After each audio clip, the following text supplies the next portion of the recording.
They say success changes people, but sometimes it only reveals who they've always been.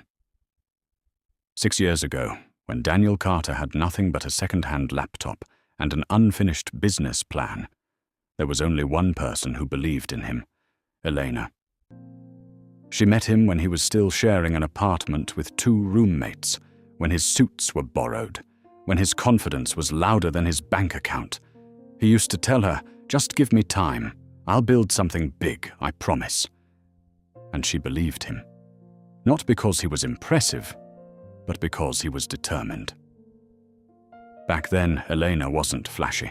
She didn't post luxury dinners or designer bags.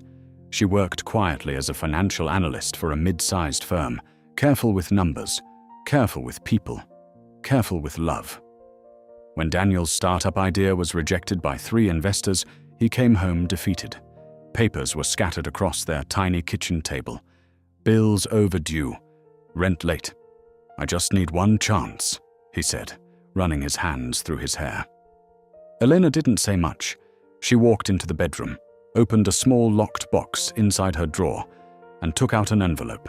It was money her late father had left her, an inheritance she never touched. Money meant for security. She placed it on the table in front of him. "Use this." Daniel froze. "Elena, I can't take that." But he did. And that was the beginning. She didn't just give him money. She helped him build the foundation. She reviewed contracts at midnight, corrected investor decks, introduced him to quiet contacts from her firm. She even co-signed the first office lease when no one else would. But when Daniel speaks about his company publicly, he always said, "I built this from nothing." From nothing. Elena would just smile from the back of the room, because she wasn't the kind of woman who needed applause. Years passed. The company grew. The apartment turned into a penthouse. The second-hand laptop turned into private boardrooms and tailored suits. And somewhere along the way, Daniel stopped looking at Elena the same way. It began subtly. Business trips that lasted longer. Phone calls he took on the balcony. A new assistant who laughed too loudly at his jokes. Her name was Chloe. Young, polished, admiring. Everything Elena was not trying to be. At first, Elena ignored the feeling in her chest, until one evening, Daniel came home later than usual. No kiss on the forehead, no, "How was your day?" Just silence. "We need to talk," he said. And somehow, she already knew. He didn't yell. He didn't apologize either. He simply spoke like a man reviewing a contract. "I've changed. The company's grown. My life is different now. I need someone who fits that." Fits that. Elena's fingers tightened around the wine glass she hadn't even sipped. "And I don't?" she asked softly. Daniel exhaled. "You were important in the beginning, but let's be honest, you didn't build this with me." The words were calm, but they cut deeper than shouting ever could. "Didn't build this with me." Elena stared at the man she once believed in more than herself, and in that moment, she understood something powerful. Success hadn't changed him. It had simply removed his gratitude. The divorce papers arrived 2 weeks later. Daniel hired the best lawyers in the city. Elena hired none. When her friends asked why she wasn't fighting for half of everything, she only smiled. "I don't want half," she said quietly. In court, Daniel appeared confident, polished, already emotionally detached. Chloe sat behind him. Elena noticed the ring on her finger. That was fast. When the judge asked Elena what she was requesting in the settlement, alimony? Property? Shares? She surprised everyone. "Nothing," she answered. The courtroom murmured. Daniel almost smirked. "Nothing? After everything?" the judge asked again to confirm. Elena nodded calmly. "I wish him well." And just like that, she walked away. No drama, no accusations, no tears, just silence. But what no one realized that day, not Daniel, not Chloe, not even the lawyers, was Elena ever walked away empty? She walked away prepared. And sometimes, The quietest exits are the most dangerous ones. Divorce didn't break Elena. It clarified her. The morning after the court hearing, while social media buzzed with photos of Daniel and Chloe vacationing in Santorini, Elena sat in a quiet office, downtown. Not crying, not spiraling, working. Because there was one thing Daniel never truly understood about his ex-wife. She was never emotional with money. She was precise. Years ago, when Daniel first registered his company, he had been too excited to read the paperwork carefully, too focused on vision, too eager to impress investors. But Eleanor? She read every clause, every percentage, every signature line. And while Daniel liked to say he built it alone, the original seed capital that launched his company didn't come from a bank. It came from Elena's inheritance, and she had structured it carefully. Not as a gift, as an investment, a silent one. When the divorce settlement was drafted, Daniel's legal team focused on visible assets, property, vehicles, and liquid accounts. They didn't look deeper, because Elena didn't fight, and when someone doesn't fight, people assume they've lost. What Daniel never noticed was what she didn't ask for. She didn't ask for shares, because technically, she already had protection. 3 weeks after the divorce, Elena met with a private attorney. No dramatic speeches, just documents sliding across a polished wooden desk. "Are you sure you want to activate it now?" the attorney asked. Elena paused. Outside the window, the city moved like nothing had changed. Inside the office, everything had. "No," she said calmly. "Not yet." Because timing was everything. Meanwhile, Daniel was thriving, or so it seemed. His company had landed a luxury hospitality partnership, a deal that elevated his brand into elite circles, 5-star hotels, exclusive venues, celebrity clientele. And Chloe, she fit that world perfectly. She knew how to pose for cameras, how to hold a champagne elegantly, how to laugh at investors' jokes. Daniel loved how effortless it all looked. Within 6 months, he proposed. The ring was massive. The announcement is louder. "Finally found someone who truly understands my lifestyle," he posted. Elena saw it.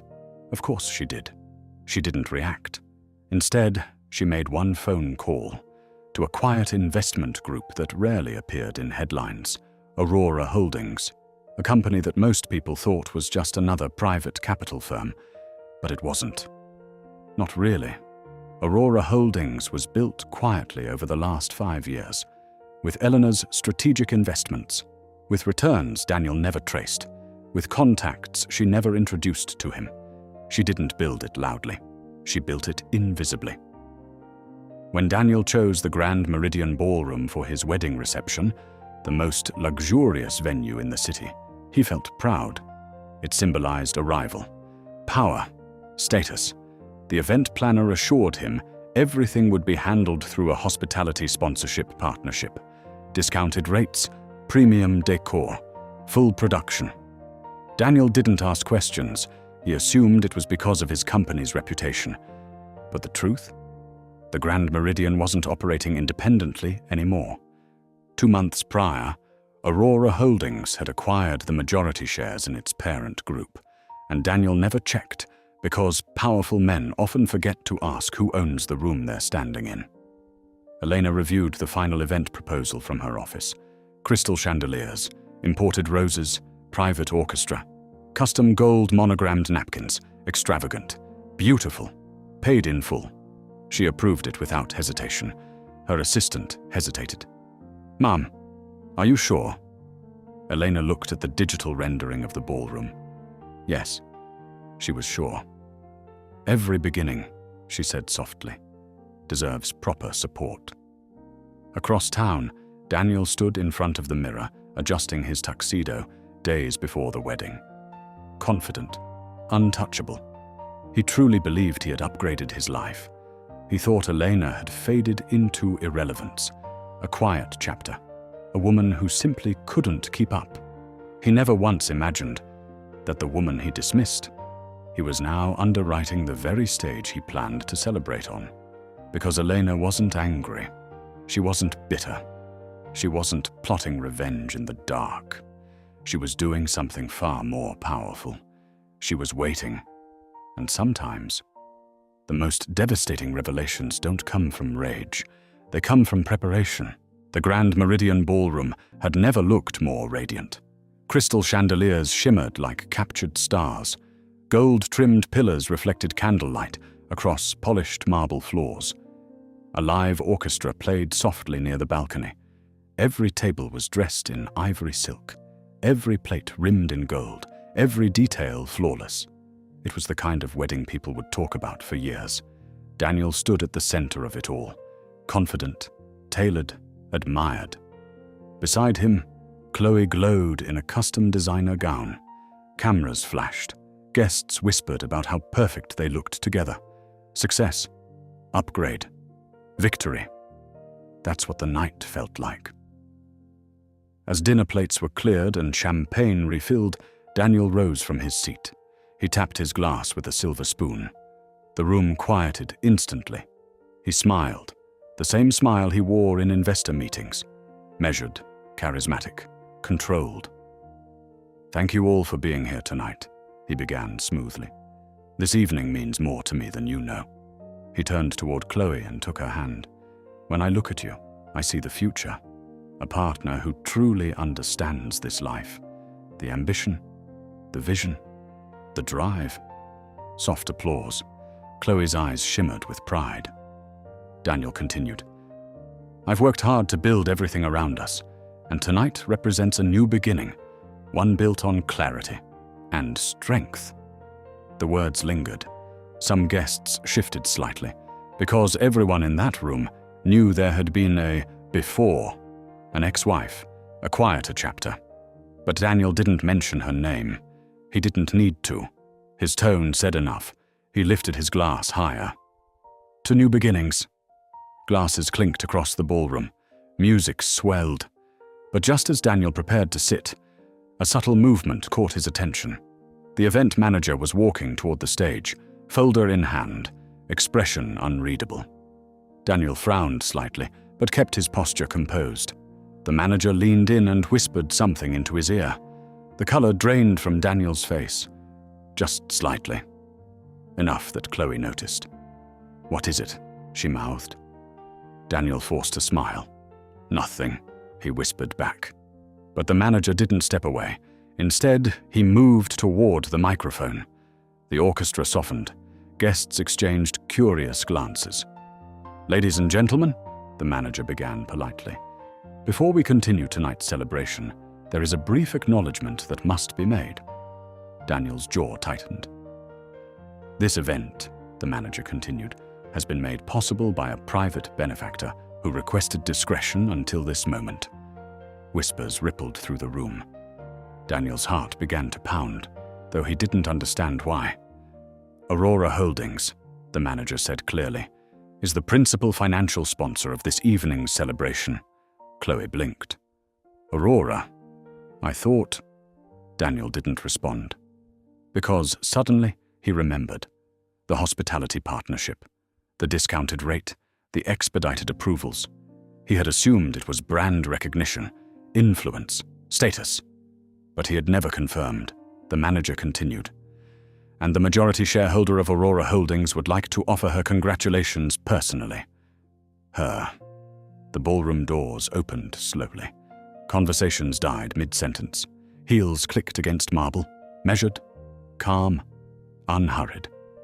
Eleanor walked in, not dramatic, not angry, just composed.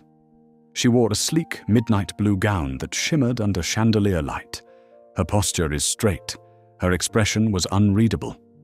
The room parted instinctively as she moved forward. Daniel's breathing faltered. Chloe's fingers tightened around his arm.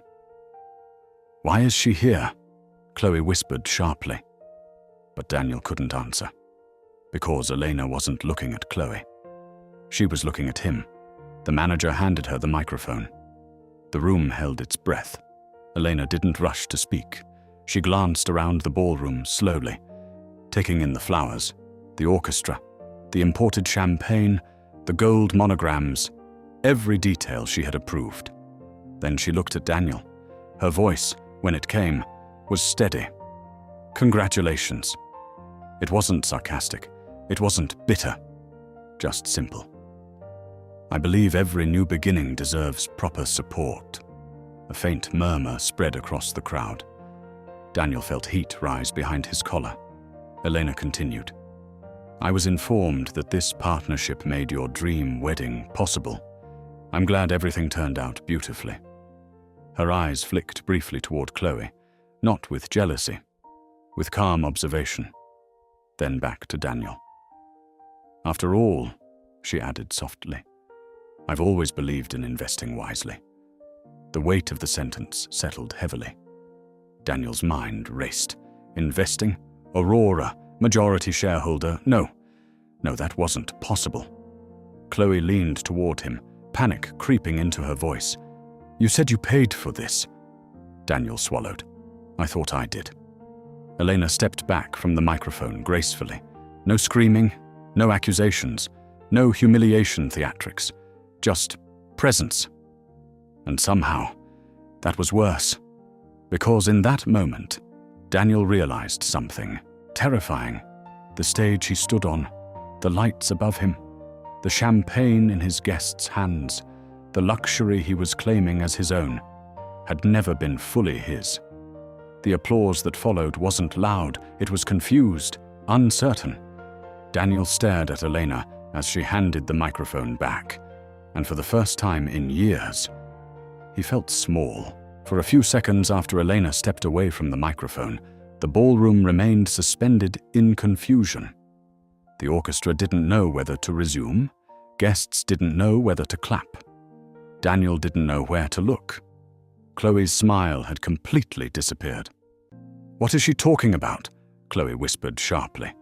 "What does she mean she invested?" Daniel opened his mouth. Nothing came out, because in that exact moment, his phone began vibrating in his pocket. Once, twice, 3 times, he ignored it. Then it rang again. Caller ID, Marcus Reed, CFO.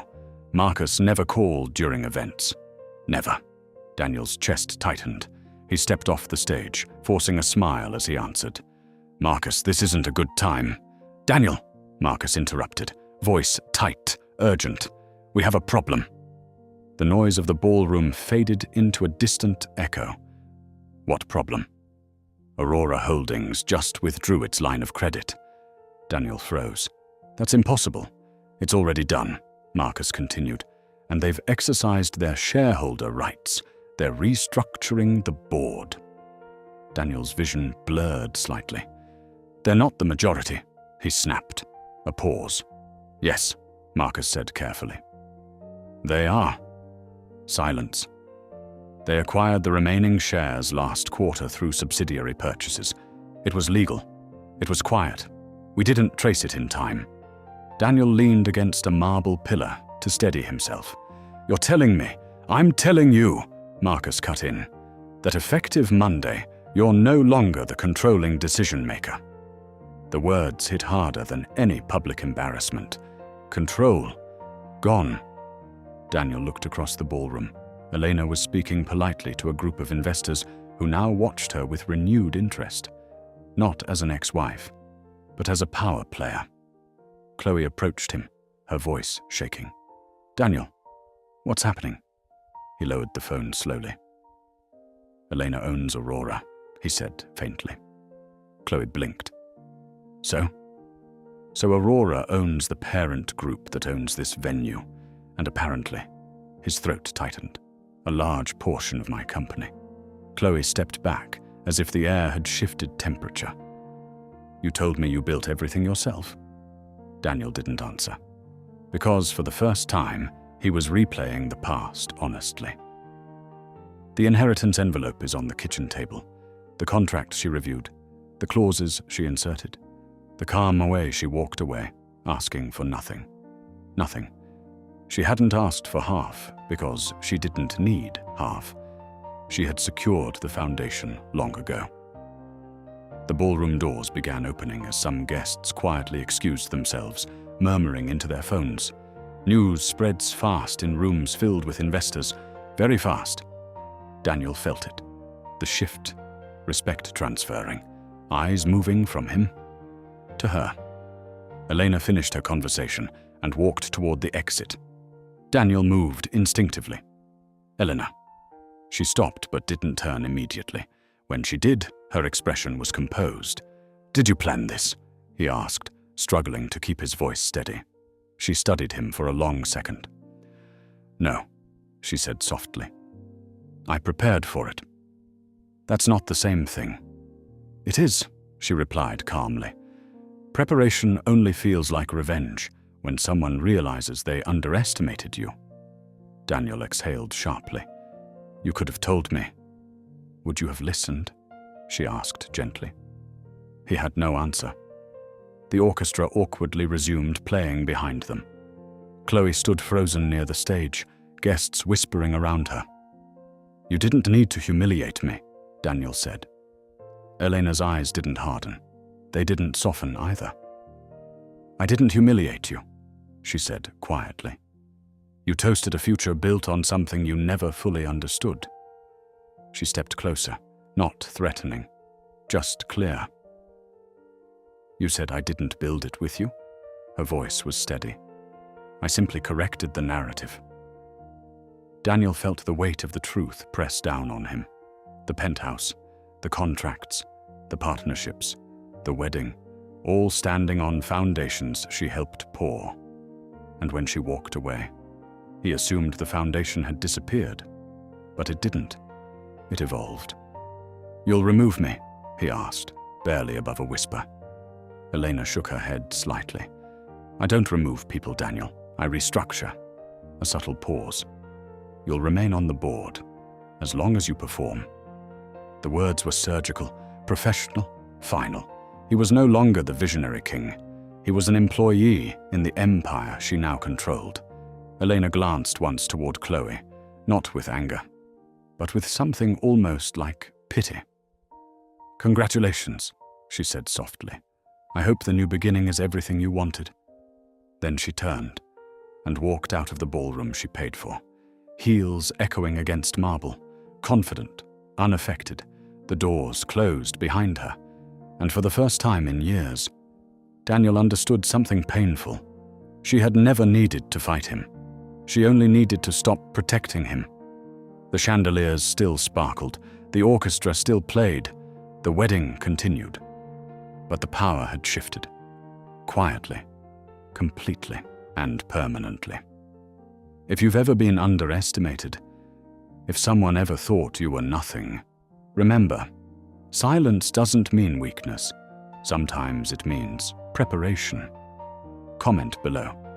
Would you have walked away quietly like Elena, or exposed everything immediately? And if you love stories about power, betrayal, and quiet comebacks, make sure you subscribe, because the next story, it's even colder.